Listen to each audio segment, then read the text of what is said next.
వంకాయ పెరుగు మసాలా తయారు చేసుకోవడానికి కావాల్సిన పదార్థాలు: పెద్ద వంకాయ, ఉప్పు, పసుపు, కారం, నూనె, పెరుగు, జీలకర్ర, ఎండుమిరపకాయలు, కరివేపాకు, తరిగిన ఉల్లిపాయ, జీలకర్ర పొడి, చాట్ మసాలా, గరం మసాలా.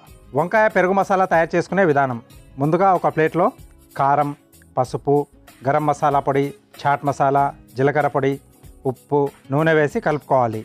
ఇప్పుడు పెద్ద వంకాయని రౌండ్గా కట్ చేసుకుని కలిపి పెట్టుకున్న మసాలా మిశ్రమాన్ని రెండు వైపులా పట్టించుకోవాలి. ఇప్పుడు స్టవ్ ఆన్ చేసుకొని ప్యాన్లో నూనె పోసి వేడయ్యాక మసాలా పట్టించిన వంకాయ ముక్కలు వేసి రెండు వైపులా కాల్చుకోవాలి.